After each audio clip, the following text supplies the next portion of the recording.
आज की इस वीडियो में अपन बात करेंगे वेव फंक्शन के बारे में। और अगर वेव फंक्शन हो गया, चाहे आपका क्वांटम नंबर हो गया, वो सब अपन डराइव करते हैं। अपने को कहाँ से मिलेगा? श्रोडिंजर वेव इक्वेशन से। तो आपके पास ये क्या हो गया? Schrödinger wave equation. और कई तरह की श्रोडिंजर वेव इक्वेशन होगी, टाइम डिपेंडेंट, टाइम इंडिपेंडेंट। उसके सॉल्यूशन वगैरह से अपने को कोई मतलब नहीं रहेगा। और अगर बात करें कि श्रोडिंजर वेव इक्वेशन के सॉल्यूशन की, तो अपन बोलते हैं कि भाई इसके इनफाइनाइट सॉल्यूशन पॉसिबल है। और अगर ईच सॉल्यूशन की बात करें कि भाई हर हर जो भी सॉल्यूशन होगा, उस सॉल्यूशन के करस्पॉन्डिंग क्या होगा? आपका एनर्जी होगा। और उसके करस्पॉन्ड क्या बोलेंगे अपने पास? क्या होगा? एक वेव फंक्शन रहेगा। बट श्रोडिंजर वेव इक्वेशन के सॉल्यूशंस अपने सिलेबस में नहीं है। और अगर कोई बोले कि भाई श्रोडिंजर वेव इक्वेशन के कितने सॉल्यूशन पॉसिबल है? इनफाइनाइट सॉल्यूशन रहेगा। और ईच सॉल्यूशन के करस्पॉन्डिंग एक एनर्जी होगा। और एक क्या मिलेगा अपने को? करस्पॉन्डिंग वेव फंक्शन अपने को मिलेगा। इतनी चीज़ ठीक है? ठीक है। अब श्रोडिंजर वेव इक्वेशन में डिफरेंट चीज़ें फॉर्म वेव इक्वेशन के अगर फॉर्मूले में बात करें, तो जो अपन बोलते हैं साई में बोलते हैं अपन, वो क्या होगा? साई क्या होगा? एम्पलीट्यूड ऑफ इलेक्ट्रॉन वेव, या इसी साई को ही अपन क्या बोलते हैं? Wave function. और आज के वीडियो में अपन graph related to wave function की बात करेंगे। एम क्या हो गया यहाँ पे? Mass of electron. ई क्या हो गया आपके पास? Total energy. और वी क्या हो गया आपके पास?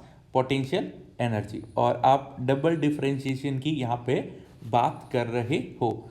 और एक्स वाई जेड क्या हो गया आपके पास? कोऑर्डिनेट्स। एक्स वाई जेड क्या हो गया आपके पास? कोऑर्डिनेट्स हो गए। इतनी चीज़ ठीक है? ठीक। दूसरी बात करते हैं कि भाई इलेक्ट्रॉन की बात करें, तो इलेक्ट्रॉन बोलते हैं अपन ड्यूअल नेचर रहता है, वेव भी होता है, और आपके पास क्या हुआ? पार्टिकल भी। वो किस पे डिपेंड करेगा? वो एक्सपेरिमेंटल कंडीशन पे डिपेंड करेगा कि भाई आप क्या कंसीडर करोगे, कि इलेक्ट्रॉन को इधर आप वेव कंसीडर करोगे या पार्टिकल कंसीडर करोगे। इतनी चीज़ ठीक है? ठीक है। फिर एक और पॉइंट रहता है कि भाई अगर अपन इलेक्ट्रॉन को वेव कंसीडर करें, तो वेव की कोई बाउंड्री नहीं होती, तो इलेक्ट्रॉन का कोई बाउंड्री नहीं रहेगा। अगर इलेक्ट्रॉन को क्या कंसीडर करते हो? आप वेव फॉर्म में कंसीडर करते हो। इतनी चीज़ ठीक है? ठीक है। तो अब ये स्टार्ट करने से पहले, ग्राफ से पहले अपन बात करते हैं, तीन चीज़ें अपने पास यहाँ पे रहेगी। फर्स्ट क्या होगा आपका? साइन। साइन का मतलब क्या हुआ आपका? Amplitude of wave. फर्स्ट क्या होगा आपका? साइन। साइन का मतलब क्या होगा? Amplitude of wave. Second term क्या होगा आपका? Sine square. साइन स्क्वायर का मतलब क्या होगा? Probability density. साइन स्क्वायर का मतलब क्या होगा? Probability density. और फिर उसके बाद एक इंपॉर्टेंट पार्ट आता है, वो क्या होगा आपका? Radial probability function. Third part क्या होगा? Radial probability function. तो अपन तीन ग्राफ की बात करेंगे। फर्स्ट क्या होगा? Psi versus R. सेकेंड होगा साइन स्क्वायर वर्सेस आर। और थर्ड होगा अपने पास radial probability function. Radial probability function. ठीक है।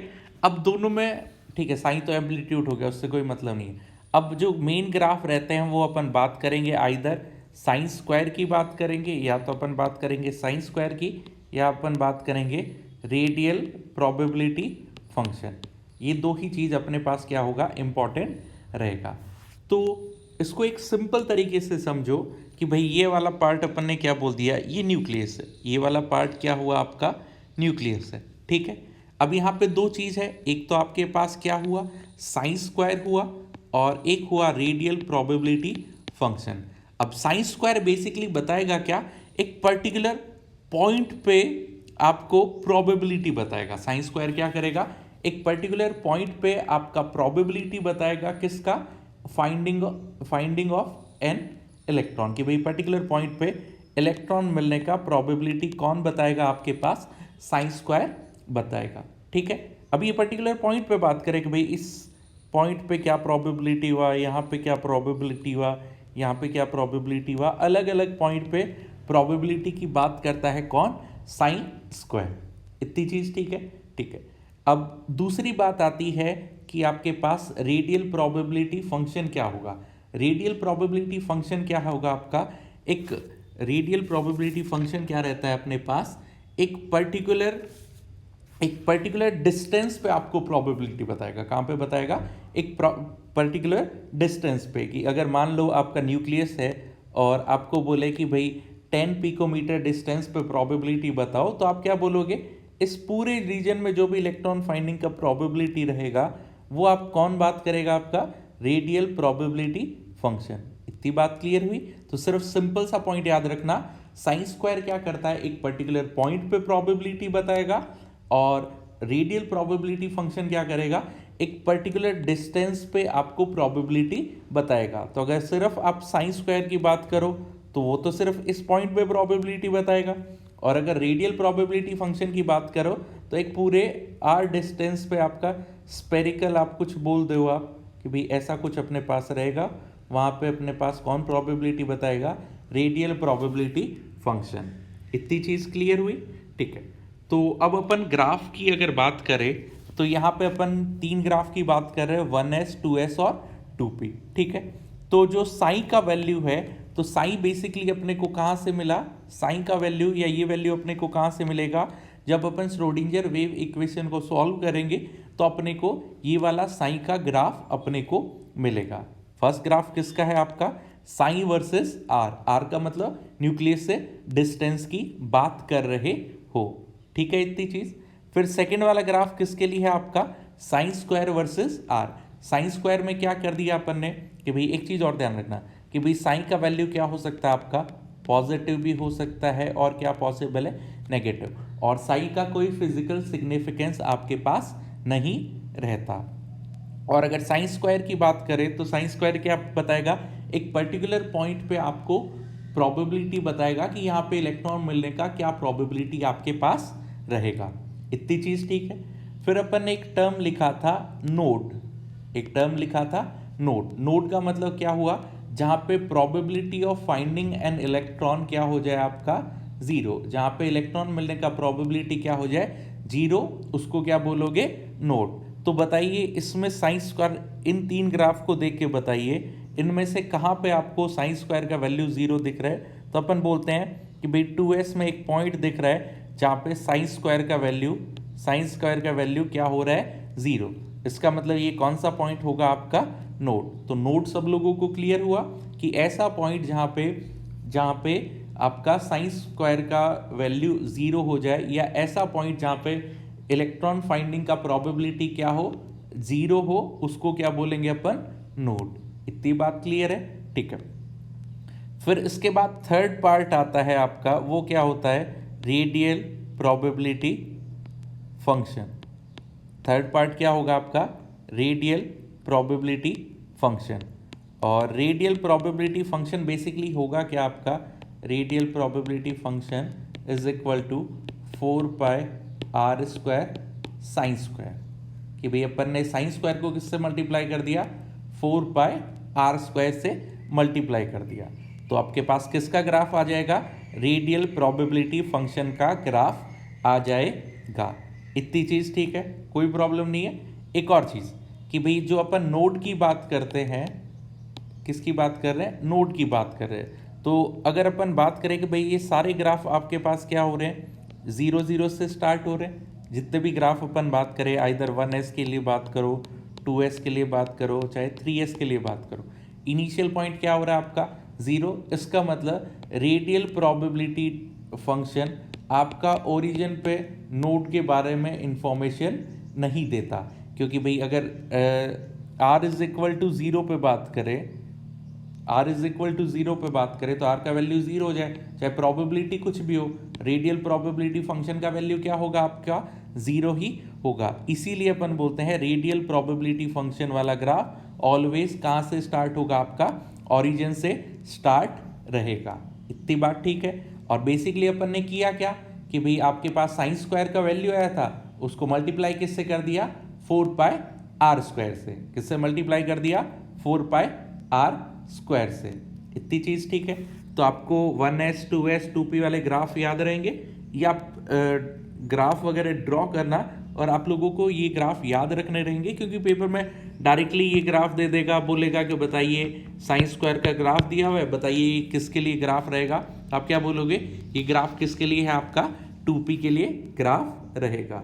1s 2s 2p वाला ग्राफ क्लियर हुआ। तो 3 ग्राफ की बात की, पहला साइन, दूसरा साइन स्क्वायर, और तीसरा क्या बोल दिया अपन ने, रेडियल प्रोबेबिलिटी फंक्शन।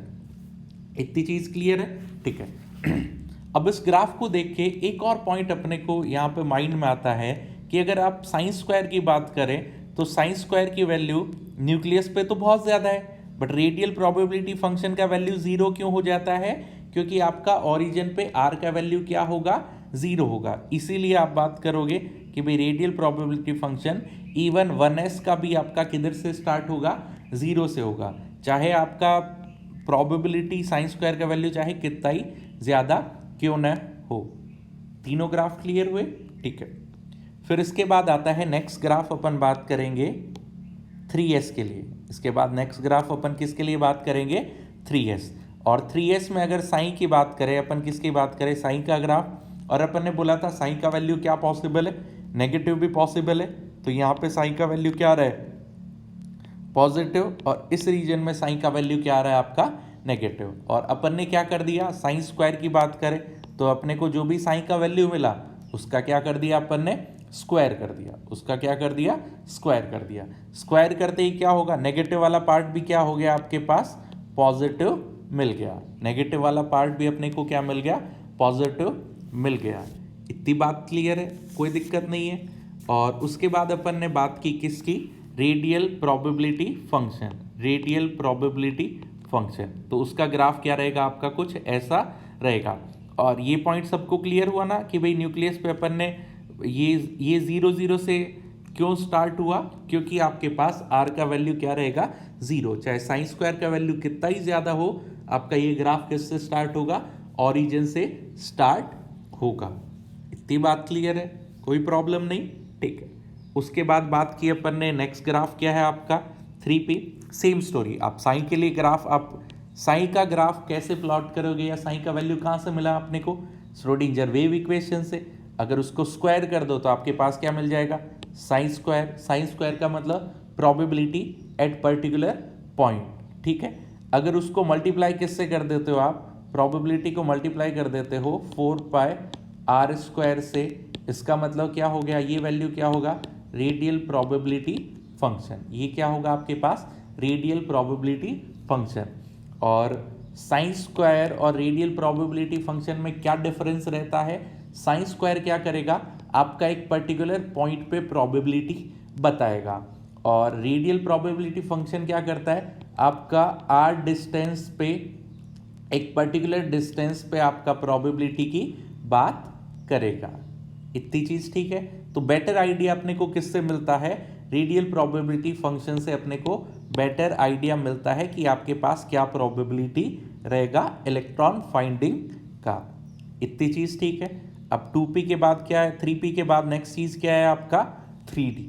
3p के बाद नेक्स्ट चीज क्या है आपका 3d। तो 3d के लिए तीनों ग्राफ है, साइन, साइन स्क्वायर, और लास्ट वाला क्या आ गया आपका, radial probability function. Last point क्या आ गया आपका, रेडियल प्रोबेबिलिटी फंक्शन। इतनी चीज ठीक है, ठीक है। अब एक और चीज सुनना, जैसे अपन बात करते हैं 1s 2s वगैरह बोलते हैं, तो 1s का शेप क्या बोलते हैं अपन, स्पेरिकल। 1s का शेप क्या रहेगा आपका, स्पेरिकल शेप बोलते हैं। आपके पास ऐसा कुछ रहेगा ये न्यूक्लियस, और फिर अपन ने शेप क्या बोल दिया, स्पेरिकल। और अगर आप किसकी बात करो, अगर आप 2s की बात करो, अगर आप किसकी बात करो, 2s की बात करो, तो 2s का शेप भी क्या बोलते हैं अपन, स्पेरिकल। अब एक्चुअली उसमें होता क्या है आपके पास कि भाई ये न्यूक्लियस बोल दिया, तो कुछ प्रोबेबिलिटी क्या होगा आपका, यहाँ पे इलेक्ट्रॉन फाइंडिंग का प्रोबेबिलिटी होगा साइन का वैल्यू, और बाकी का इलेक्ट्रॉन फाइंडिंग का वैल्यू क्या होगा यहाँ पे, बाकी का वैल्यू क्या होगा आपके पास, यहाँ पे इलेक्ट्रॉन फाइंडिंग का वैल्यू होगा। वो बात अलग है कि भाई इनर सर्कल में अगर अपन बात करें किसके लिए, 2s की। अब ये आपका कौन सा हो गया, इनर स्पीयर, और ये क्या हो गया आपका आउटर स्पीयर। ये बात अलग है कि भाई इनर स्पीयर पे प्रोबेबिलिटी का वैल्यू क्या होगा, लो होगा, और आउटर स्पीयर पे प्रोबेबिलिटी का वैल्यू क्या होगा, हाई होगा। बट ध्यान रखना कि भाई इनर स्फीयर पे भी कुछ प्रोबेबिलिटी होगा और आउटर स्फीयर पे भी कुछ प्रोबेबिलिटी होगा। इसीलिए अगर आप 2s के ग्राफ की बात करो, किसकी बात करो, 2s के ग्राफ की बात करो, तो ये वाला पार्ट क्या हो गया आपका, अगर ये वाले पार्ट की बात करें तो ये वाला पार्ट कौन सा हो गया आपका, इनर स्फीयर के लिए हो गया, और ये वाला पार्ट क्या हो गया आपका, आउटर स्फीयर के लिए हो गया। और दोनों में बताओ कहाँ पे प्रोबेबिलिटी ज़्यादा दिख रहा है अपने को, आउटर स्फीयर में प्रोबेबिलिटी क्या मिल रहा है अपने को, ज़्यादा मिल रहा है। बट अगर एक और चीज़ की बात करें कि भाई इन दोनों के बीच में एक पॉइंट अपने को ऐसा भी मिल रहा है जहाँ पे प्रोबेबिलिटी क्या हो रहा है, ज़ीरो, और उसी पॉइंट को क्या बोलते हैं अपन, नोड। तो अगर बात करें 1s और 2s के बीच में अपने को एक रीजन ऐसा मिलेगा जहाँ पे probability of finding an electron क्या होगा आपका, ज़ीरो रहेगा, और इसी को क्या बोलते हैं अपन, नोड। इसी को क्या बोलते हैं, नोड। तो अगर 2s के लिए बात करें तो यहाँ पे कितना नोड मिलेगा, सिर्फ 1। और यही अगर आप 3s के लिए बात करो, ये तो अपन ने न्यूक्लियस बोल दिया। अब उसके बाद क्या हुआ आपका, एक इनर सेल मिलेगा, फिर इसके बाद क्या हुआ, इनर सेल के बाद कुछ आपके पास क्या मिलेगा, एक रीजन मिलेगा जहाँ पे इलेक्ट्रॉन फाइंडिंग का प्रोबेबिलिटी क्या होगा, ज़ीरो होगा। इसको कौन सा पॉइंट बोलोगे, नोड। और इसके बाद फिर से क्या बोलोगे कि भाई एक और रीजन आएगा जहाँ पे आपको क्या मिल सकता है, इलेक्ट्रॉन मिल सकता है, जहाँ पे अपन क्या बोलेंगे, फिर से इलेक्ट्रॉन मिल सकता है। और उसके बाद फिर से एक रीजन आएगा जहाँ पे इलेक्ट्रॉन फाइंडिंग का प्रोबेबिलिटी क्या होगा आपका, ज़ीरो रहेगा। और ये पॉइंट भी क्या बोलोगे, आपके पास क्या होगा, नोड होगा। और उसके बाद एक रीजन आएगा जहाँ पे अपन बोलते हैं कि भाई जहाँ पे इलेक्ट्रॉन फाइंडिंग का प्रोबेबिलिटी क्या होगा, मैक्सिमम रहेगा, जहाँ पे इलेक्ट्रॉन फाइंडिंग का प्रोबेबिलिटी क्या होगा आपके पास, मैक्सिमम रहेगा। इतनी बात क्लियर हुई। तो अगर आप बात करो 3s के लिए, आप किसके लिए बात करो, अगर आप बात करते हो 3s के लिए, तो अपन क्या बोलते हैं, दो जंप आता है, ये फर्स्ट जंप, ये सेकंड जंप, और ये क्या हुआ, थर्ड जंप। तीन जंप आप, सॉरी 2 जंप रहेंगे, जंप ये फर्स्ट वाला हुआ, ये तो जंप हुआ ही नहीं ना, तो यहाँ पे बोलते हैं 2 जंप रहेंगे। इन केस ऑफ 3s कितने जंप होंगे, 2 जंप। और इन केस ऑफ 4s कितने जंप हो जाएंगे आपके पास, 3 जंप हो जाएगा। और ये वाला पार्ट भी क्लियर हुआ ना, इनर सेल में प्रोबेबिलिटी क्या होगा आपका, इनर मोस्ट में प्रोबेबिलिटी लो होगा, और आउटर मोस्ट में क्या बोलेंगे, प्रोबेबिलिटी क्या होगा, हाई होगा। बट उसके बीच में एक ऐसा स्पेरिकल या ऐसा स्पेरिकल सरफेस मिलेगा जहाँ पे प्रोबेबिलिटी क्या होगा, इलेक्ट्रॉन का, ज़ीरो होगा, और उसी पॉइंट को क्या बोलते हैं अपन, नोड बोलते हैं। ठीक है। बट मेन कंफ्यूजन स्टूडेंट्स की यही आता है कि साइन स्क्वायर और रेडियल प्रोबेबिलिटी फंक्शन में क्या डिफरेंस रहता है। तो ध्यान रखना, साइन स्क्वायर का मतलब क्या हुआ, प्रोबेबिलिटी एक पर्टिकुलर पॉइंट पे बात कर रहे हो, और रेडियल प्रोबेबिलिटी फंक्शन का मतलब क्या हुआ, प्रोबेबिलिटी आपका पर्टिकुलर डिस्टेंस पे बात कर रहे हो। कहाँ पे बात करोगे, पर्टिकुलर डिस्टेंस पे आप प्रोबेबिलिटी इलेक्ट्रॉन के फाइंडिंग की बात कर रहे हो। तो ग्राफ सब लोगों को क्लियर हुआ, ये आप अच्छे से ड्रॉ करना 1s 2s 2p वगैरह के, और पेपर में डायरेक्टली क्वेश्चन भी आ जाते हैं कि भाई रेडियल प्रोबेबिलिटी फंक्शन का ग्राफ दिया रहेगा और पूछेगा बताइए ये किसका रेडियल प्रोबेबिलिटी फंक्शन होगा। ठीक है, ठीक है। तो उसके बाद आता है नेक्स्ट इंपॉर्टेंट पॉइंट जिससे भी अपने पास क्वेश्चन आते हैं। तो अपन ने बोला था नोड का मतलब क्या हुआ, ऐसी जगह जहाँ पे probability of finding an electron क्या हो जाए आपका, जीरो हो जाए। और अपन बोलते हैं कि नोड अपने पास कितने होंगे, 2 टाइप के होंगे। नोड कितने टाइप के होंगे आपके पास, 2 टाइप का होगा। एक रेडियल नोड बोलोगे और दूसरा क्या बोलोगे आप, स्पेरिकल। एक रेडियल बोल दिया और दूसरा क्या बोल दिया, स्पेरिकल। और टोटल नंबर ऑफ एक रेडियल होगा और दूसरा आपके पास क्या होगा, एंगुलर। रेडियल और स्पेरिकल तो दोनों क्या रहते हैं आपके पास, सेम रहेगा। और total number of radial nodes की अगर अपन बात करें, किसकी बात करें, total number of radial nodes की बात करें, तो वो किसके इक्वल होगा, वो इक्वल होगा n minus L minus 1। n का मतलब प्रिंसिपल क्वांटम नंबर, l का नंबर क्या हो, l का मीनिंग क्या हुआ आपका, एजीम्यूथल क्वांटम नंबर, और 1 तो आपके पास क्या होगा, नंबर होगा। ठीक है। और अगली बात करते हैं कि भाई रेडियल नोड बेसिकली क्या होगा आपके पास, स्पेरिकल इन शेप होगा। रेडियल नोड क्या होगा, बेसिकली आपके पास स्पेरिकल इन शेप रहेगा। तो अपन बात करें कि भाई 1s में कितने नंबर ऑफ रेडियल नोड होंगे, तो 0 बोलते हैं। 1s में रेडियल नोड कितना होगा, 0। 2s में कितना होगा, 1। 3s में रेडियल नोड कितने होंगे आपके पास, 2 रहेगा। और अब बात करें कि भाई कैसा क्या कुछ रहेगा, जो थोड़ी देर पहले अपन ने बात की वही चीज़ यहाँ पे पिक्चर्स में आपको बता रखा है। तो अगर यहाँ पे अपन बात करें कि भाई किसकी बात करें, कि एक बीच में आपका क्या है, न्यूक्लियस है। बीच में अपन ने क्या बोल दिया, न्यूक्लियस है। अब न्यूक्लियस के चारों तरफ क्या बोल दिया, इलेक्ट्रॉन फाइंडिंग का कुछ केस बोल दिया। इसको क्या बोला, 1s ऑर्बिटल। 1s ऑर्बिटल आपके पास क्या होगा, स्पेरिकल होगा। और न्यूक्लियस और 1s के बीच में बताइए कोई ऐसी सरफेस मिल रही है क्या जहाँ पे इलेक्ट्रॉन फाइंडिंग का केस 0 हो जाए, नहीं, ऐसा अपने को नहीं देखने को मिलता। और अगर अपन 2s की बात करें, किसकी बात करें, 2s की बात करें, तो अपन बोलेंगे कि भाई न्यूक्लियस के बाद क्या आएगा, 1s, 1s के बाद क्या आएगा, 2s। और इसके बीच में एक ऐसा रीजन मिलेगा जहाँ पे इलेक्ट्रॉन फाइंडिंग का प्रोबेबिलिटी क्या होगा, 0। इसी को क्या बोलते हैं अपन, रेडियल या स्पेरिकल नोड अपन बोलते हैं। इतनी बात क्लियर हुई। तो 1s के लिए रेडियल नोड 0, 2s के लिए रेडियल नोड 1, 3s के लिए रेडियल नोड क्या होगा, 2। और अगर सिंपल वर्ड में समझना चाहो कि भाई रेडियल नोड क्या होगा, कि भाई आप जैसे ही 1s से 2s में जाओगे तो बीच में एक आपको ऐसी सरफेस मिलेगी जहाँ पे probability of finding an electron क्या होगा, 0। और वो सरफेस कैसा होगा, स्पेरिकल सरफेस होगा। वो कैसा सरफेस होगा, एक बीच में पूरा स्फीयर मिलेगा जहाँ पे आपको इलेक्ट्रॉन नहीं मिलता, और उसी चीज़ को क्या बोलते हो आप, रेडियल नोड। ठीक है। अब अगर कोई बोले कि भाई एस के लिए तो बता दिया, अब पी के लिए बताओ, पी के लिए कैसा कुछ रहेगा। तो मान लीजिए ये क्या है आपका 2p, ये क्या है आपका 2p ऑर्बिटल है। अब 2p के बाद में नेक्स्ट क्या आएगा आपका, 3p आएगा। ये 3p हुआ और ये कौन सा हो गया आपका, 2p हुआ। और अब आप बोलोगे कि भाई इन दोनों के बीच में एक ऐसी स्पेरिकल सरफेस मिलेगी जहाँ पे आपको probability of finding an electron क्या होगा, 0 होगा। इसी को क्या बोलोगे आप, नोड। इसी को क्या बोलते हो, नोड। तो इन case of 3p total number of आपके पास स्पेरिकल नोड क्या होगा, n minus L minus 1। n का वैल्यू कितना हुआ, 3। p के लिए l का वैल्यू कितना होता है, 1। तो ये वैल्यू कितना आ जाएगा, total number of spherical node is equal to कितना हो जाएगा आपका, 1। Total number of spherical node कितना हो जाएगा आपका, 1। इतनी चीज़ ठीक है। और एक और डायग्राम से अगर आप समझना चाहो, तो अगर आप 3s की बात करें तो 3s में अपने को क्या मिल रहा है, रेड।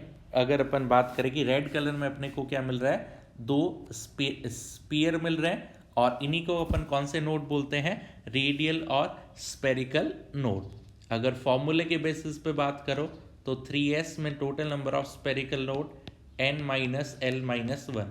n का वैल्यू 3, l का वैल्यू 0, माइनस 1। तो total number of spherical node is equal to कितना हो गया आपके पास, 2। इतनी बात क्लियर है। और अगर आप 3p के लिए बात करो तो कितने स्पीयर मिल रहे हैं, सिर्फ आपको एक ही स्पीयर मिल रहा है। और फॉर्मूले के बेसिस पे बात करें तो अभी अपन ने सॉल्व किया था, फॉर्मूले से भी अपने को क्या मिल रहा है, एक अपने को नोड मिल रहा है, और एक क्या मिलेगा अपने को, स्पेरिकल नोड मिलेगा। इतनी चीज ठीक है, कोई प्रॉब्लम नहीं। ओके। अब इसके बाद आता है नेक्स्ट पार्ट आपका एंगुलर नोड। इसके बाद क्या आता है नेक्स्ट चीज आपका, एंगुलर नोड। एंगुलर नोड का मतलब क्या हुआ, आपके पास स्पेरिकल तो क्या हुआ, एक स्पेरिकल सरफेस मिलेगा जहां पे आपको इलेक्ट्रॉन नहीं मिलेगा। एंगुलर नोड होता क्या है कि आपके पास एक पर्टिकुलर एंगल पे बात करोगे, कि आपके पास यहाँ पे बोल देंगे कि इस एंगल पे आपको इलेक्ट्रॉन नहीं मिलेगा, या बोल दो प्लेनर भी बोल सकते हो कि एक पर्टिकुलर प्लेन में आपको इलेक्ट्रॉन नहीं मिलेगा, तो उसको क्या बोलोगे आप, एंगुलर नोड। फॉर एग्जाम्पल अगर अपन बात करें p ऑर्बिटल की, तो p ऑर्बिटल का शेप बताइए क्या होगा। p ऑर्बिटल का शेप क्या रहेगा आपका, तो p ऑर्बिटल का शेप बोलते हैं अपन डम्बल शेप रहता है, कोई प्रॉब्लम नहीं। तो अगर डंबल शेप हुआ, फॉर एग्जांपल अपन बात करें पी एक्स के लिए, फॉर एग्जांपल अपन किसकी बात करें, पी एक्स के लिए बात करें, तो पी एक्स के लिए बोलते हैं कि भाई जो आपको इलेक्ट्रॉन मिलेंगे वो कहाँ पे मिलेंगे, ओनली एक्स एक्सिस में मिलेंगे।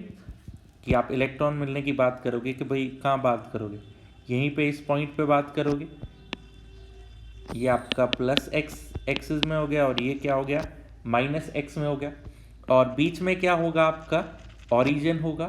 तो आप बोलोगे कि एक ऐसा आपको इमेजनरी प्लेन मिल रहा है, ऐसा इमेजनरी प्लेन मिल रहा है, या एक पर्टिकुलर एंगल पे आप बात करोगे कि भाई इस पूरे प्लेन में आप क्या बोलोगे कि भाई अपने को इलेक्ट्रॉन नहीं मिल रहा, इस पूरे प्लेन में आप क्या बोल रहे हो कि हमें इलेक्ट्रॉन नहीं मिल रहा। तो ये क्या हो गया आपका एंगुलर नोड हो गया, और इसी का दूसरा नाम रहता है नोडल प्लेन। एंगुलर नोड बोल दिया या क्या बोल दिया, नोडल प्लेन।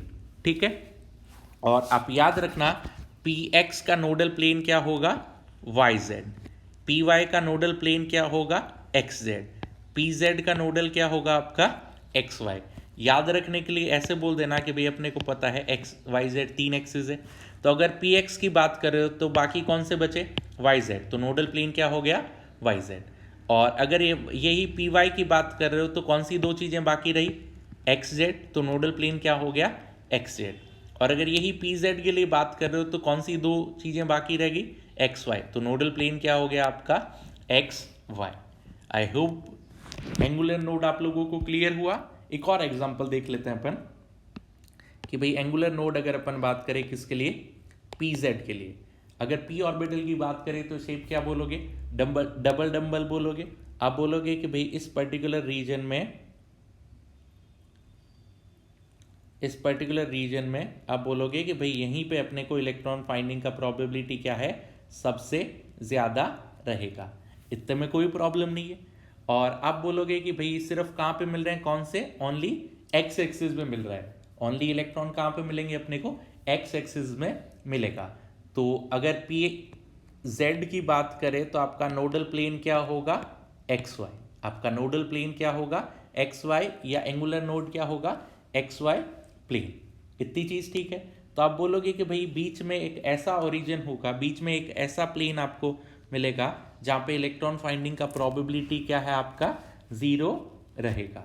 तो नोडल प्लेन वगैरह या एंगुलर नोड सब लोगों को अच्छे से क्लियर हुआ कि क्या होगा आपके पास। और अगर बात करें कि भाई एग्जाम पॉइंट ऑफ व्यू से, तो मेनली अपने पास क्या आता है, फॉर्मूला बेस्ड क्वेश्चन आता है कि स्पेरिकल नोड क्या हुआ, स्पेरिकल नोड का मतलब क्या हुआ, और total number of spherical node क्या होंगे, एंगुलर नोड का क्या मतलब हुआ, या नोडल प्लेन कितने होंगे। तो अपन बोलते हैं total number of angular node is equal to क्या होगा, एल। तो P के लिए L का वैल्यू क्या होगा 1, तो एंगुलर नोड कितना होगा 1। D के लिए L का वैल्यू कितना रहता है 2, तो total number of angular node कितने होंगे आपके पास 2। इतनी चीज ठीक है, ठीक है। अब कुछ लोगों के माइंड में आएगा कि भाई s ऑर्बिटल के लिए क्या स्टोरी रहेगा, तो मेरे को बताइए s ऑर्बिटल का शेप क्या होगा आपका, स्पेरिकल होगा। s ऑर्बिटल का शेप क्या बोलते हो, स्पेरिकल रहेगा। तो बताओ कोई ऐसा प्लेन ड्रॉ कर सकते हो कि जो स्पीयर को कट नहीं करे, कि भाई स्पेरिकल रहेगा, अपन ओरिजिन से स्टार्ट कर दें, और अपन ऐसा कोई स्पीयर, ऐसा कोई प्लेन ड्रॉ ही नहीं कर सकते जो स्पीयर को पास, स्पीयर से पास नहीं हो। इसका मतलब क्या हुआ, nodal plane is equal to 0, या आप बोल दो एंगुलर नोड का वैल्यू क्या रहेगा आपका 0 रहेगा। किसके लिए, for S orbital, S orbital के लिए एंगुलर नोड या नोडल प्लेन का वैल्यू क्या होगा 0। ऐसा क्यों हुआ, क्योंकि एस ऑर्बिटल क्या होगा, स्पेरिकल होगा, और अगर स्पीयर आया तो कोई आप ऐसा कोई प्लेन ड्रॉ ही नहीं कर सकते जो स्पीयर को कट नहीं करे। इतनी चीज ठीक है। एस और पी के लिए एंगुलर नोड पता चला सब लोगों को। इसके बाद आता है नेक्स्ट डी ऑर्बिटल। इसके बाद नेक्स्ट क्या आता है आपके पास, डी ऑर्बिटल। तो अगर डी ऑर्बिटल की बात करें तो डी ऑर्बिटल का शेप बताओ क्या होता है। डी ऑर्बिटल का शेप रहता है आपके पास डबल डंबल। डी ऑर्बिटल का शेप क्या होगा आपका, डबल डंबल। तो अगर डी एक्स वाई की बात करें, इसका मतलब इलेक्ट्रॉन किधर मिलेगा, only in X Y plane. D Y Z की बात करें, D X Y, D Y Z, D Z X, D X square, Y square. D X Y का मतलब क्या हुआ, इलेक्ट्रॉन कहाँ पे मिलेगा आपको, डबल डंबल है वो कहाँ पे मिलेगा, only in X Y plane. D Y Z का मतलब क्या हुआ, इलेक्ट्रॉन कहाँ पे मिलेंगे, only in Y Z plane. D Z X का मतलब क्या हुआ, इलेक्ट्रॉन कहाँ पे मिलेगा, only in Z X plane. इतनी चीज़ ठीक है। तो अपन एक बात करते हैं सबसे पहले डी एक्स वाई के लिए।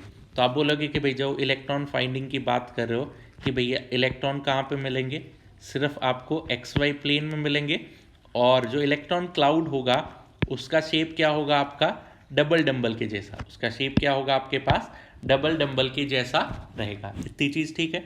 अब एक चीज़ मत कंफ्यूज होना कि भाई ऐसा होगा कि भाई एक इलेक्ट्रॉन तो इन दो डंबल में रहेगा, दूसरा इलेक्ट्रॉन इस डंबल में रहेगा, ऐसा होगा क्या आपका, नहीं। ये शेप किसका बताता है, इलेक्ट्रॉन क्लाउड का शेप बताता है कि भाई कौन कौन सी जगह पे इलेक्ट्रॉन अपने को मिल सकता है। ठीक है, इतनी चीज़ ठीक है। अब इसके बाद आती है कि इसके लिए नोडल प्लेन बताओ। तो अपन बोलते हैं इसके लिए नोडल प्लेन क्या होगा, एक तो ये प्लेन होगा जिसमें आपको क्या नहीं मिलेगा, इलेक्ट्रॉन नहीं मिलेगा। तो ये कौन सा प्लेन है, एक्स जेड। कौन सा प्लेन आया, एक्स जेड। और दूसरा आपको ये प्लेन मिलेगा जहाँ पे क्या बोलोगे, एक पूरी सरफेस मिलेगी वाई जेड प्लेन, जहाँ पे क्या बोलोगे, इलेक्ट्रॉन अपने को नहीं मिलेगा, इलेक्ट्रॉन अपने को नहीं मिलेगा। इतनी चीज़ क्लियर हुई। तो डी एक्स वाई के लिए आप बता सकते हो नोडल प्लेन क्या होगा। तो नोडल प्लेन कौन सा होगा, एक्स जेड और वाई जेड, एक्स जेड और क्या होगा, वाई जेड। ठीक है, इतनी बात। अब अपन बात करते हैं कि भाई याद रखने के लिए क्या करोगे, कि भाई अब एक चीज़ बताओ मेरे को, डी एक्स वाई में से कौन सा पार्ट मिसिंग है, जेड मिसिंग है। तो एक बार तो जेड के साथ क्या लिख दो, एक्स, और एक बार जेड के साथ क्या लिख दो, Y. Next D Y Z, बताइए इसमें से क्या मिसिंग है, एक्स। तो एक बार एक्स के साथ क्या लिख दो, जेड, और दूसरी बार क्या लिख दो, वाई। तीसरा क्या आता है, डी जेड एक्स, क्या मिसिंग है, वाई। एक बार क्या लिख दो, एक्स वाई, और दूसरी बार क्या आ जाएगा आपका, वाई जेड। तो आई होप डी ऑर्बिटल के लिए सब लोगों को नोडल प्लेन बोल दिया या एंगुलर नोड क्लियर हुआ। एंगुलर नोड का मतलब क्या हुआ, एक पर्टिकुलर किसी एंगल पे बात कर रहे हो जहाँ पे आपको इलेक्ट्रॉन नहीं मिलेगा। इतनी चीज़ ठीक है, ठीक है। अब इसके बाद एक इंपॉर्टेंट पॉइंट है, नोट करके लिखना, इंपॉर्टेंट पॉइंट है, नोट करके लिखना। In case of D X square Y square, तो आप क्या बोलते हो कि इलेक्ट्रॉन कहाँ पे मिलेगा, ओनली आपको एक्सिस में मिलेगा।